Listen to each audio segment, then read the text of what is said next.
গাড়ি 1 মিনিট লাগে আটকা দিতেছে আপনার শেষ। আমাদের বিরিলিয়া ইউনিয়নের পৌরসভার সংলগ্ন থেকে মাত্র, সুতরাং আমরা এই অবস্থা থেকে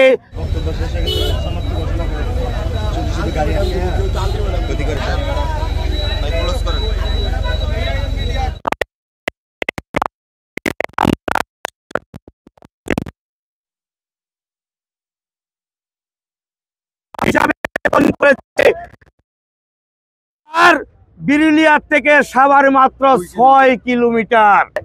বিরুলিয়া ইউনিয়নের শেষ সীমানা।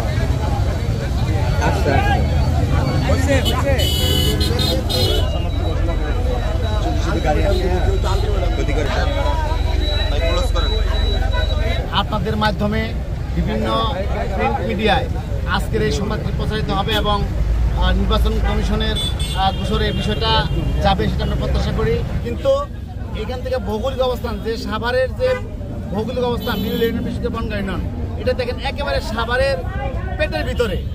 এই বিরুলিয়া ইউনিয়ন থেকে সাভারের উপজেলা দূরত্ব মাত্র হলো 2 থেকে 2.5 কিলোমিটার। পক্ষান্তরে এই বিরুলিয়া এবং বনগাঁ ইউনিয়ন থেকে কেরানীগঞ্জের দূরত্ব 32 থেকে 33 কিলোমিটার।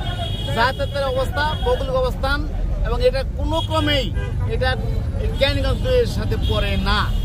আমরা ঢাকা 19 সাথে ছিলাম, আছি এবং ভবিষ্যতে থাকতে চাই। আমি নির্বাচন কমিশনের কাছে আবেদন করব তারা যেন সাভার 19 আসনের সাথে এই বিরুলিয়া এবং বনগাঁ ইউনিয়নকে সম্পৃক্ত রেখে এই নির্বাচন, এইটা আপনার আসন যেটা পুনর্বিন্যাস সেটা করা হয়।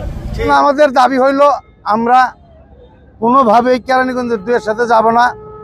আমরা এই বিরুলিয়াবাসী এই সাভার 19-এর সাথে থাকতে চাই। 19 আমাদের খুব কাছে, আমরা ঘুমের তুইটায় 19-এ গিয়ে নাস্তা করি। তা আমরা এই দুর্ভোগে আমরা থাকতে চাই না, আমরা সাভার 19-এ থাকতে চাই।